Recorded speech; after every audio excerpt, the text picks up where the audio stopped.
Rencontre avec Bernard-Henri Lévy à l'occasion d'une tournée théâtrale pas comme les autres, celle de sa pièce Looking for Europe, qu'il joue seul en scène dans plus de 20 villes européennes depuis mars dernier et qui s'achèvera le 20 et le 21 mai prochain au Théâtre Antoine à Paris, à quelques jours du premier tour des élections européennes.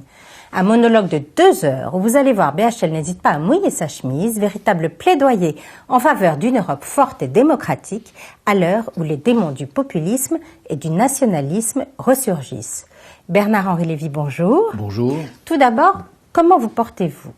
Vous revenez de Dublin, de Copenhague, vous allez partir à Sarajevo et Lisbonne la semaine prochaine, ou, excusez-moi de peut-être dévoiler votre âge, à 70 ans, puisez-vous cette énergie folle? Eh bien, dans la transmission, le souvenir et le don de mes parents. Je crois que ma mère et mon père m'ont transmis, entre autres ça, cette énergie qui fait qu'en effet, oui, vous avez cité quelques-unes de ces villes, mais il y en a d'autres. Je me livre depuis maintenant presque 2 mois à cette performance athlétique, extrêmement difficile physiquement, pas facile intellectuellement, parce que mémoriser un texte de 2 heures presque qui change à chaque ville, c'est pas non plus facile, mais pour répondre à votre question, enfin, je sais pas, pour l'instant, je touche du bois, 5 pour moi, sur moi, je me porte bien. Bon, voilà. Très bien. Physiquement, intellectuellement, je me porte bien. Alors justement, pourquoi avoir décidé vous-même de monter sur scène, puisque ce texte est une revisitation d'un texte existant, Hôtel Europe, que Jacques Weber interprétait en 2014. Pourquoi avoir vous-même voulu faire l'acteur? Ça n'est pas la première fois. Est-ce que vous auriez rêvé d'être un acteur? Pas du tout. Je n'ai jamais rêvé d'être acteur. Je pense pas que je sois un bon acteur. Je pense que Jacques Weber était un meilleur acteur que moi. Mais là, je suis pas acteur, là. Je joue moi. C'est un exercice de vérité. C'est un stand-up, comme on dit aujourd'hui. C'est un vrai one-man show. Et je joue moi-même. C'est Bernard-Henri Lévy qui est sur scène. C'est ma vie, c'est mes mémoires intérieures, c'est ma conception du judaïsme, c'est ma vision de l'antisémitisme, c'est ma conception de l'amour, c'est les villes d'Europe que j'ai aimées et où j'ai aimé, c'est moi. Donc, comme c'est moi, qu'est-ce que je vous dise? Je n'allais pas faire jouer ça par un acteur qui l'aurait mieux joué que moi, mais probablement avec moins de sincérité que moi. Voilà. Ami du rêve d'Europe, toujours accompli et perdu à Vienne et ami de Sarajevo.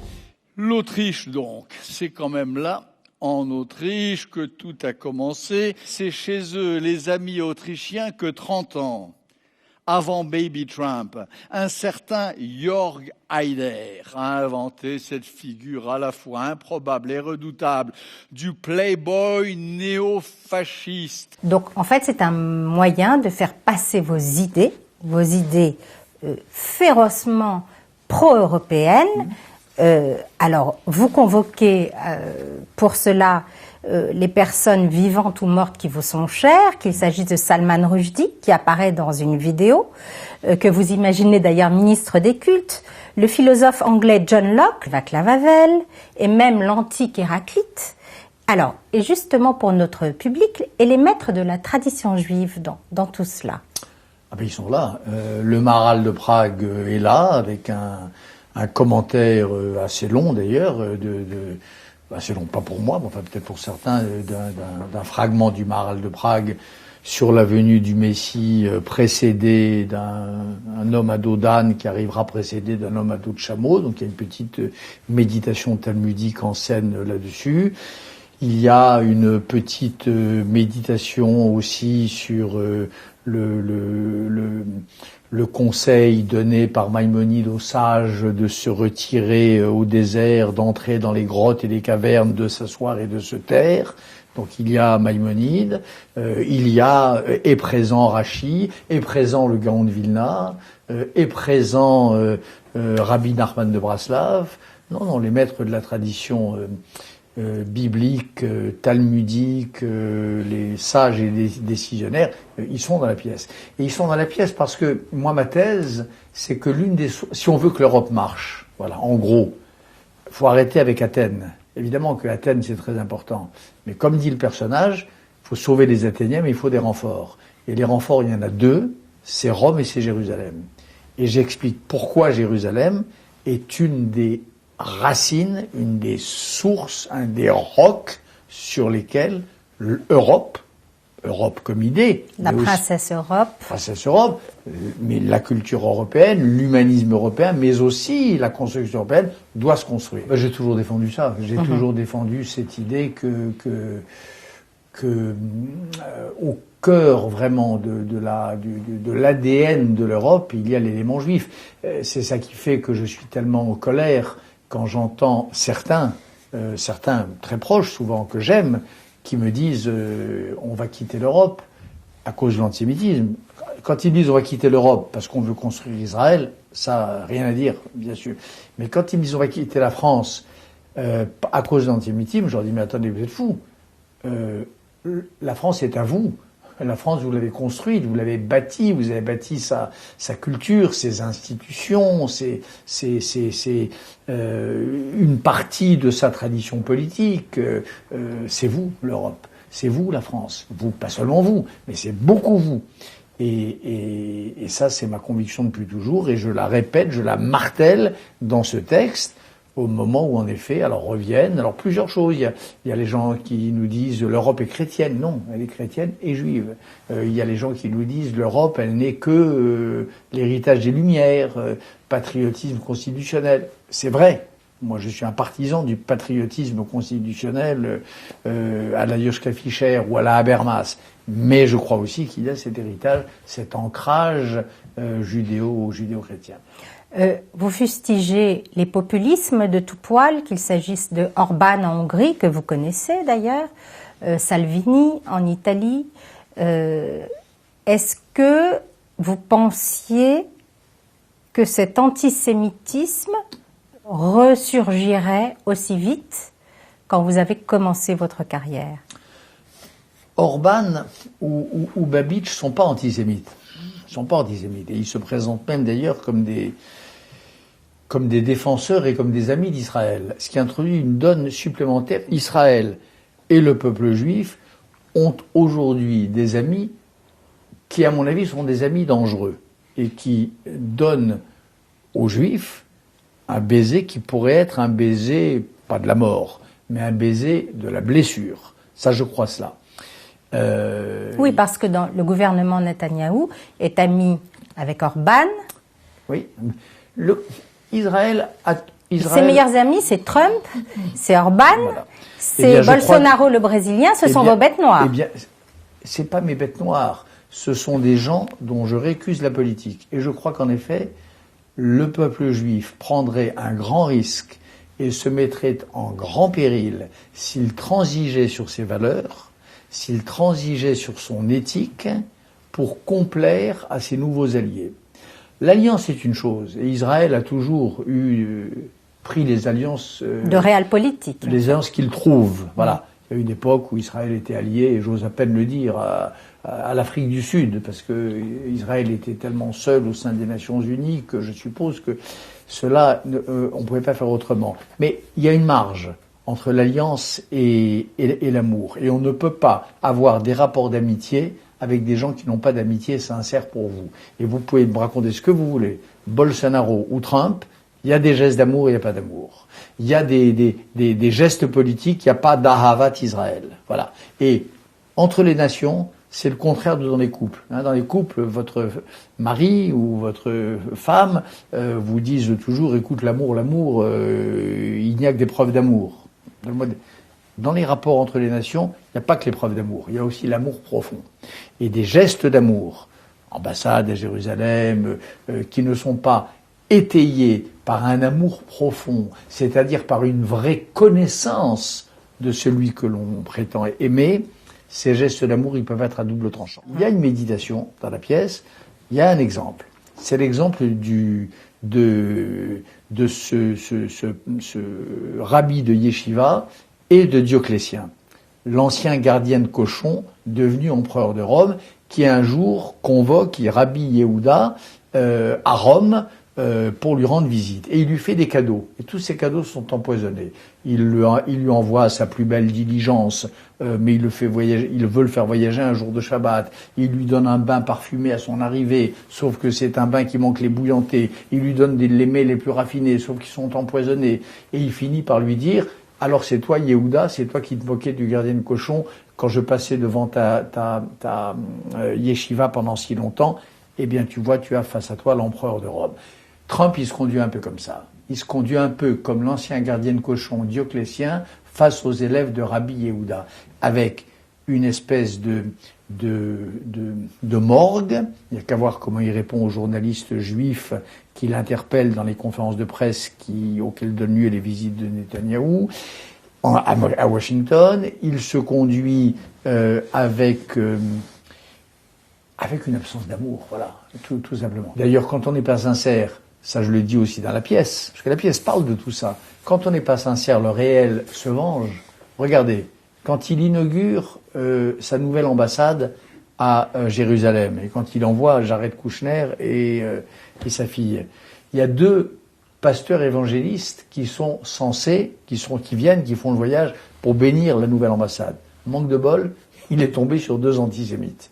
Sur 2 pasteurs néo-évangéliques qui ont été condamnés aux États-Unis à de nombreuses reprises, en tout cas moralement, pour antisémitisme caractérisé.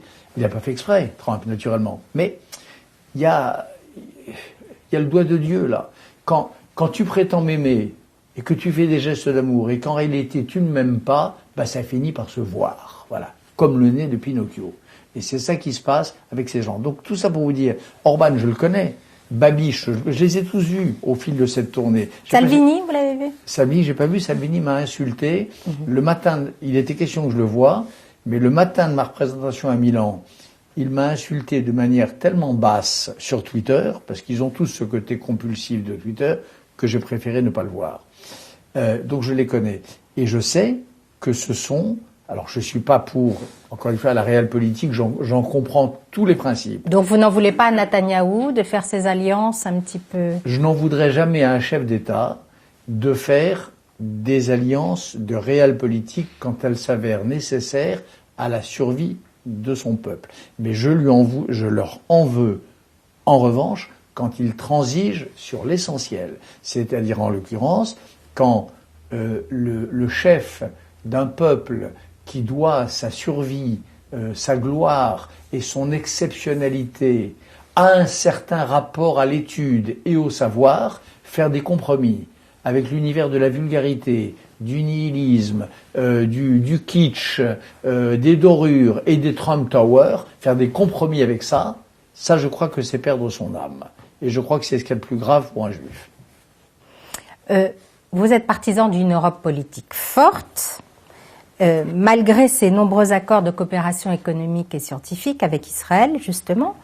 L'Europe n'est pas connue pour être toujours... Elle est plutôt connue pour être plus proche des Palestiniens.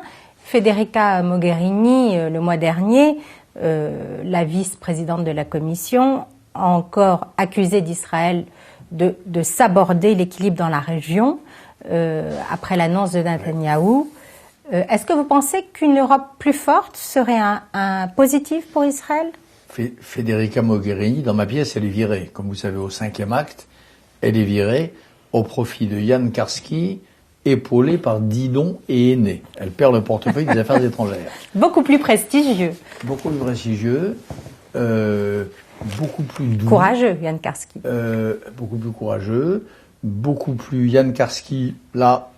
si on rappelle, il faut qu'il revienne évidemment, voilà. Mais s'il revient, il sera beaucoup plus favorable à Israël et au peuple juif que Madame Mogherini, qui elle a souvent défendu des points de vue absolument honteux quand on sait la responsabilité de l'Europe dans l'extermination des Juifs et dans la tentative d'annihilation du peuple juif. Voilà. Et là-dessus, c'est l'Allemagne qui a raison.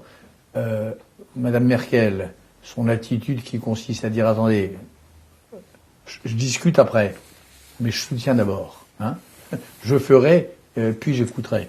D'accord ? Elle commence par soutenir, puis après elle discute. Voilà. Et c'est ça que devrait faire l'Europe. Compte tenu, je ne dis pas qu'il faille dire béni. Moi, je critique Netanyahou sans arrêt. Et si j'étais israélien, je voterais pas pour lui. Mais quand on est l'Europe, quand on a la responsabilité qu'on a face à un des éléments qui ont rendu possible Israël, on commence par faire et on discute après. Ce que ne fait pas la diplomatie européenne. Alors, en ce moment, justement, est-ce qu'une Europe plus forte? Non, c'est pas une question d'Europe plus forte. Il faut une Europe mieux animée. Il faut une Europe. Ça, c'est ni parce qu'elle est forte ni parce qu'elle est faible. C'est parce qu'elle est en proie. L'Europe d'aujourd'hui, mais comme à des lobbies, comme les États-nations. Bah oui, comme les États-nations. Parce qu'il y a des lobbies, parce que les Juifs sont minoritaires. Contrairement à ce qu'on croit, sont faibles. Oui, ils campent seuls à part des nations. Ils sont seuls. Israël est seul. Seul sur la scène internationale et seul sur la scène nationale. Israël, faut arrêter avec le mythe du lobby juif, malheureusement. Moi, j'aimerais qu'il y ait un lobby juif puissant, mais il n'est pas puissant. Les Juifs sont faibles, il faut bien le savoir. Et il faut bien que les Juifs le sachent, ça d'ailleurs, parce que il y a parfois, chez nous, les Juifs, une ivresse de la puissance. Une ivresse, il y a des moments où, en effet... On vous l'a souvent reproché d'ailleurs, hein, cette puissance démesurée... Moi, le premier. Oui, mais moi, vous savez, j'ai toujours en mémoire, et j'ai toujours quasiment avec moi, ce texte de Lévinas dans Nom propre, qui évoque le paysage de dévastation des grandes maisons juives après le passage des hordes SS. Ça va très vite. Hein. Le passage entre la cime et le déclin, pour tout le monde... Du Capitole à la Roche-Torpéienne. Oui, ça commence avec les Romains. Mais le peuple juif en a fait l'expérience ô combien. Donc attention à l'ivresse de la puissance. Nous sommes forts grâce à nous, et grâce à notre étude, et grâce à nos textes, mais on n'est jamais assez fort pour être sûr d'être toujours le plus fort. Et il ne faut donc pas tout miser sur la force et sur la puissance. Ça, j'en suis absolument convaincu. Mais il faut être fort. Moi, il y a, dans un livre qui s'appelait « Le génie du judaïsme » que j'ai publié il y a quelques années, il y avait un éloge de la force juive. La force militaire, la force politique, la force d'Israël, mais surtout la force de l'esprit, mais surtout la force des valeurs, mais surtout la force de l'intelligence. Être juif, c'est avoir rapport à un texte qui est le texte le plus intelligent qui soit. Voilà. Pas la Torah, bien sûr, mais le Talmud. Rien n'est plus drôle, et rien n'est plus intelligent, et rien ne permet de plus comprendre et mieux comprendre le monde que le Talmud. C'est ça être juif, c'est lire le Talmud. D'accord ? Comme on peut, dans la langue qu'on peut, mais en tout cas essayer. Donc tout ça pour dire que le problème d'Israël et du peuple juif en Europe, c'est pas que l'Europe est trop forte ou trop faible, c'est que les Juifs sont encore, contrairement à ce que l'on croit et à ce qu'ils croient parfois eux-mêmes, sont encore faibles. Sur la question des réfugiés, qui est un drame absolument terrible, vous critiquez le gouvernement italien de Salvini, Orban, en Hongrie, pour son manque d'humanité face à leur égard. Mais la France, déjà, fait-elle beaucoup mieux ? Et ne pensez-vous pas, comprenez-vous certaines personnes, juives notamment, qui craignent que ces personnes à 90% d'origine musulmane venant de pays extrêmement antisémites et où l'intégrisme flambe, ne viennent accroître l'antisémitisme et les rendre encore plus fragiles. D'abord, ceux qui viennent, c'est pas les intégristes, premièrement. Ceux qui viennent, vous pensez, je suppose, à la Syrie, oui. C'est ceux qui fuient l'intégrisme. Ouais. Nuance importante. C'est ceux qui fuient l'intégrisme. C'est ceux qui fuient le fondamentalisme musulman. C'est ceux qui fuient Daesh qui viennent.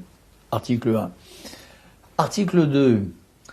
Le judaïsme, il y aurait plus de juifs s'il n'y avait pas un livre, l'Église invisible, hein, s'il n'y avait pas des principes, s'il n'y avait pas un corps de doctrine. Et au cœur de la pensée juive, il y a l'amitié pour les affligés. Et l'hospitalité. Il y a les principes d'hospitalité. Il y a l'ouverture aux réfugiés. Alors, je dis pas que c'est simple, je suis pas un ange et j'ai pas une vision angélique des choses. Mais si on décide de fermer notre porte aux migrants, si on décide de les renvoyer à la mer, si on décide de leur demander de faire comme les poissons et de nager retour jusqu'à la Syrie, je suis désolé, on n'est plus juif. Voilà. Il n'y a pas de judaïsme. Le judaïsme perd son âme, c'est-à-dire il perd tout, parce que le judaïsme c'est d'abord une âme, c'est d'abord un génie au sens propre du mot. On perd tout si on se ferme, si on ferme nos oreilles, si on ferme nos bras et si on ferme nos cœurs aux déshérités, aux affligés et aux faibles. Le judaïsme n'a de sens qu'à être amical aux faibles. Voilà. Et moi, par parenthèse, d'ailleurs, vous savez, y compris, ça je le dis dans la pièce, pour Israël, il y a 2 stratégies possibles sur la scène internationale, aux Nations Unies. Il y en a 2. Il y en a une qui consiste à, en effet, au nom de la réelle politique, à faire alliance avec ces pays, qui apportent leur soutien. Je peux bien comprendre, ça donne des voix au Conseil, parmi les membres tournants du Conseil de sécurité. Mais il y en aurait une autre, qui consisterait à tendre la main aux pays les plus, aux affligés, là aussi, aux pays les plus déshérités, aux pays qui sont aux assoiffés et aux affamés, comme disait Lévinas. Il y a eu une époque dans les années 50, au moment de sa création, où Israël avait une politique, par exemple, très active en Afrique, auprès des pays pauvres d'Afrique, récemment décolonisés ou en train d'aller vers la décolonisation. Aujourd'hui, on pourrait tout à fait imaginer un Israël qui prenne la tête à l'ONU d'une coalition où vous trouveriez des pays comme le Sud-Soudan, des pays comme la Bosnie-Herzégovine, des pays comme le Bangladesh, pays musulmans, le plus faible et le plus pauvre du monde, mais d'un islam éclairé, dirigé par une femme. On peut imaginer, c'est peut-être par là qu'elle passe la paix aussi. Alors, Orban et Babic, ok, mais pourquoi pas Sheikh Hasina au Bangladesh, mais pourquoi pas les chrétiens du Sud-Soudan, mais pourquoi pas tel ou tel pays damné entre les damnés, damné de la terre par excellence, qui n'attendent qu'une main tendue. Pourquoi Israël ne serait pas ce pays-là? Je pense à une chose. Regardez Durban, j'y pense, et ça aussi c'est dans la pièce de théâtre. Durban 1. Vous vous souvenez, en 2001, je crois. Durban 1, il s'est passé 2 scandales. 2. Rassemblement en Afrique du Sud. Rassemblement en Afrique du Sud, d'ONG, supposé discuter à l'époque du racisme, de l'esclavage et des inégalités nouvelles sur la planète. Et qui fut un des plus grands rassemblements antisémites. One Jew, one bullet, et voilà. Ça a tourné au bout de 5 minutes. Le feu était mis à la plaine, et à Durban, il n'y avait plus qu'un raciste, un oppresseur, un néofasciste, c'était Israël. Et tout Durban, toute la conférence de Durban a tourné à la mise en procès de l'État Israël et des Juifs. Bien. Et ça a été un immense pogrom à blanc, pogrom moral et intellectuel d'Israël et des Juifs. Durban. Parfait. C'est le scandale de Durban. Il s'est passé une deuxième chose qu'on a moins vue, mais que moi je connais bien. C'est qu'à Durban, et c'est ça dont je vais vous parler là une seconde, à Durban, il y avait des gens formidables aussi qui venaient pour parler du racisme et de la damnation d'être humain aujourd'hui. Il y avait des hors-castes hindous, il y avait des chrétiens martyrs de tel ou tel pays d'Asie, il y avait des Rwandais qui sortaient juste du Rwanda, du génocide fait par les Hutus contre les Tutsis. Il y avait des tas de gens, des tas de communautés qui venaient pour parler de tout cela. Il y avait des Angolais massacrés, il y avait des paysans de Colombie pris entre les deux feux, des paramilitaires fascistes et des salopards de néo-guévaristes des FARC. Tout cela, dans la mesure où ils n'étaient pas palestiniens, dans la mesure où ils n'étaient pas pris dans la grande narration qui s'est imposée à Durban, à savoir, est-ce que vous êtes pour le droit du peuple palestinien, ont été réduits au silence. Et ils étaient arrivés avec leur speech, ils l'ont mis dans la poche, et ils sont partis les larmes aux yeux. Donc il y a eu ce jour-là à Durban, il y a eu 2 victimes. Israël, la première, et puis... Et tous les autres. Et tous ces peuples-là qui n'ont pas eu droit au chapitre, qui n'ont eu droit que de se taire. Imaginons un instant, alliance entre ces deux forces, entre ces gens à qui on intime silence et cet Israël que l'on diabolise. Pardonnez-moi, mais ça c'est de la bonne réelle politique. Revenons à la pièce. On y était là, mais enfin, Oui, bien sûr. continuons. Concrètement, pour le public, on vous voit sur scène, dans une chambre d'hôtel à Sarajevo, sur le point de vous exprimer en public devant un parterre de journalistes internationaux. Et vous êtes comme un lion en cage. Vous cherchez le mot juste. Déjà, est-ce que vous avez le trac quand vous êtes sur scène? Je suis terrorisé. Mais oui, évidemment que j'ai le trac. Comment ne l'aurais-je pas? Et Sarajevo, c'est important. Ça se passe Oui. à Sarajevo. Et bien sûr que Sarajevo, ça a été important pour moi. Sarajevo, vous savez, dans cette histoire de l'islam, et croyez-moi, je crois être l'inventeur de la formule fascisme-islamisme, avant George W. Bush et avant les Français qui ont... Fascisme-islamisme, je l'ai inventé en 1994. Dans la pureté dangereuse. Donc, pour moi, pas de quartier avec les radicaux, mais bienvenue aux musulmans modérés, démocrates, amis de l'Occident et amis des Juifs. Et au premier rang desquels, il y a 25 ans, les Bosniaques. Et pour moi, pourquoi Sarajevo, pour moi, est-il si important? À cause de ça, et à cause du fait qu'on n'a pas voulu le comprendre. Et qu'au lieu de tendre la main à ces musulmans modérés, qui étaient un exemple pour les musulmans que nous avons, qui sont déjà en Europe et qui sont européens et français, au lieu de leur tendre la main, on leur a donné des coups de pied et on les a laissés se laisser assassiner. Cette pièce de théâtre, qui vient la voir? À qui s'adresse-t-elle? Pas aux gilets jaunes radicalisés, j'imagine. Pas aux insoumis non plus. Est-ce que vous ne craignez pas de prêcher des convaincus? Prêcher des convaincus, c'est pas nul. Prêcher des convaincus, ça veut dire donner des armes à des gens qui pensent, mais qui par moments se mettent à douter. Parce que moi-même, il y a des moments, devant la propagande des mélenchonistes, devant la propagande... Ah, ils sont forts. Ben oui, devant la propagande des gilets jaunes, devant ces chaînes d'infos qui les traitent comme des grandes personnalités et qui les mettent à égal avec d'autres. Je sais pas, il y a des moments de vertige. Donc, prêcher les convaincus, ça veut dire renforcer dans leur position, aider à se renforcer dans leurs convictions des gens qui, en effet, sont déjà plus ou moins convaincus. Donc, c'est pas rien. Et c'est pas si mal de prêcher les convaincus. Et je vous dis ça parce que Paris, ça vient, c'est le 20 mai. Mais j'ai fait ça déjà dans des tas de villes. Et j'ai rencontré des tas de gens après le spectacle, parce que les gens viennent me voir dans ma loge. Justement, est-ce qu'il y en a qui vous ont dit, Ils m'ont dit merci. Merci, oui. Merci parce que vous m'avez donné des armes. Parce que je savais quel était le combat, je savais où était plus ou moins le parti juste, je savais où étaient les ennemis, mais parfois j'avais du mal à l'exprimer, j'avais du mal à mettre en œuvre une bonne stratégie, j'avais du mal à déployer une tactique, et vous m'y avez aidé, pas parce que vous êtes plus intelligent que moi, mais parce que vous y avez beaucoup réfléchi, parce que vous avez travaillé, vous avez fait ce texte, vous y avez consacré de l'énergie.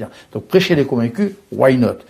Outre le fait que ça me fera du bien, que les convaincus viennent, s'il reste des places, parce que vraiment, même au poulailler, ça me fera vraiment du bien. Mais il n'y a pas que ça. Parmi les gens qui viennent me voir, il y a des...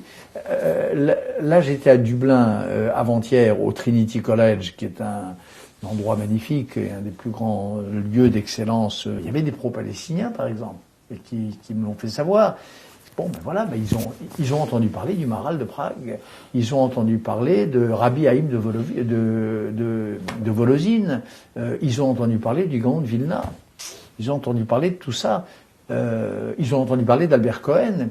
Ils ont entendu parler du personnage de Solal, dont je pense, moi, qu'il est le meilleur des antidotes à l'antisémitisme, dont le personnage de la pièce, moi, dit dans la pièce que ce que Solal a de formidable, c'est qu'il donne des allergies solaires comme des cancers de la peau, peut-être, on ne sait jamais, à tous les antisémites violents. Voilà, donc ils ont entendu parler de ça. Ben, c'est pas mal. Ce texte est également inspiré d'une conférence faite à Londres fin mai 2018 et un peu plus tard dans l'été à New York, intitulé Last Exit for Brexit, donc c'est-à-dire dernière sortie possible avant le Brexit. À l'époque, vous disiez si le Brexit l'emporte, l'Europe s'effondrera, elle ne pourra survivre. Est-ce que vous le pensez toujours? Je pense en effet que, regardez déjà regardez l'Irlande. Vous savez, le chef-d'œuvre de l'Europe, c'est pas seulement Erasmus, c'est pas seulement Ariane, c'est pas seulement l'euro, c'est la paix en Irlande. C'est un vrai chef-d'œuvre de l'Europe. Ben déjà ça, regardez ce qui se passe aujourd'hui, comment Theresa May bute sur la question irlandaise. On voit bien comment déjà ce Brexit, ça peut réallumer la guerre entre les deux Irlandes. Ça peut remettre des checkpoints et des miradors dans cette zone de non-conflit et de civilisation revenue qui était l'Irlande. Oui, je pense qu'il va y avoir un effet, des effets dominos. Si le Brexit marche, je pense que l'Écosse partira. Si l'Écosse part, je crois que les Catalans vont être incroyablement enhardis. Ils sont très puissants aujourd'hui, ils sont sortis assez forts des dernières élections espagnoles. Je pense que vous aurez la même chose avec les Flamands. Je pense qu'il peut y avoir en effet une épidémie en Europe de nationalisme linguistique, de nationalisme tout court, de gens qui disent, comme disait la Ligue quand elle s'appelait Ligue du Nord, pourquoi est-ce que le Nord riche paye pour le Sud pauvre à l'intérieur de l'Italie? Pour avoir tout ça, bien sûr. Le Brexit peut être le virus, comme dans un computer, qui vous efface toutes vos données, c'est-à-dire qui pourrait effacer, contaminer et d'une part, et d'autre part, effacer toutes les données du peu de grande mémoire européenne que nous devons à la génération de nos pères. Le 25 et le 26 mai prochain, donc les élections européennes, quel serait pour vous le pire scénario? L'abstentionnisme, la montée des extrêmes, et le plus heureux? Le pire scénario, ce serait que la Maison Europe soit toujours là, que les murs soient toujours debout, que le toit de la Maison Europe soit toujours là, mais qu'à l'intérieur, il y ait des barbares, il y ait des vandales. Ça existe, hein. La maison est là, mais vous avez des cochons qui l'occupent. Et cela, ce serait en effet des anti-européens, des nationalistes, des antisémites, des xénophobes, etc. On peut imaginer ça. On peut imaginer une majorité d'europhobes, d'amis de M. Salvini, de gens qui prennent leurs ordres chez Poutine, ou qui empruntent leur stratégie à Steve Bannon, qui occupe la Maison Europe. Ce serait le pire des scénarios. Quel est le meilleur? Il n'y a pas de meilleur. Le moins mauvais, ce serait que les idées incarnées, malgré leurs dissentiments normaux, par Macron en première ligne et par Angela Merkel juste derrière, parce qu'elle est affaiblie, il reste encore 1 an et demi de mandat à courir, prévalent. Que ces idées-là prévalent, qui sont, me semble-t-il, qui ne sont pas l'Europe selon mes rêves, mais qui en tout cas feront que ce qui a été fait ne se défasse pas. En attendant que vos rêves se réalisent, Bernard-Henri Lévy, merci. Merci. Je rappelle au passage que Looking for Europe est une pièce conférence qui finira sa tournée le 20 et le 21 mai prochain au Théâtre Antoine à Paris. Il reste encore des places à la date du 21 mai, je crois. Qu'il y a aussi un site internet interactif, lookingforeurope.eu, où les internautes peuvent réagir, échanger et poser des questions. C'est vous derrière la machine ou c'est une équipe d'europhiles qui vous aide? C'est une équipe qui m'aide, mais qui s'exprime en mon nom, et quand il y a un doute, c'est moi qui tranche. Ainsi qu'à l'automne prochain, un film documentaire, donc c'est vraiment un projet triptyque, un film documentaire sur les coulisses de cette tournée. On vous verra cavaler dans ces 22 villes d'Europe, co-réalisé avec Camille Coteau, qui était déjà à vos côtés dans vos films au Kurdistan, Peshmerga et la bataille de Mossoul. Absolument. Et donc ça, on verra ça à l'automne? Peut-être à l'automne, j'espère à l'automne, peut-être plus tard, je ne sais pas encore. Ça, c'est la logique du cinéma, le plus tôt possible en tout cas. Là, pour l'instant, je suis concentré sur la pièce et sur la fin à Paris. C'est pour moi, toutes mes forces sont orientées vers ça. Eh bien, on vous souhaite encore plein de courage pour ces dernières dates. Merci beaucoup. À quoi ça sert de se souvenir de la Shoah si ce n'est pas aussi pour empêcher Srebrenica? Et à quoi ça sert de se gargariser de l'Europe si l'Europe dont on parle, l'Europe des droits de l'homme et des Lumières, l'Europe du plus jamais ça, n'est pas capable d'empêcher ça, ni d'ailleurs ça? Parce que c'est quand même dingue. Je viens de taper Munich. Et qu'est-ce qui s'affiche en premier? De quoi Munich est-il aujourd'hui? 18 mars 2019, 19h40, à 1h30 de cette satanée conférence, le synonyme, la Syrie, la même pente munichoise de l'Europe se couchant devant Bachar et Poutine, comme elle s'est couchée devant Milosevic et Hitler.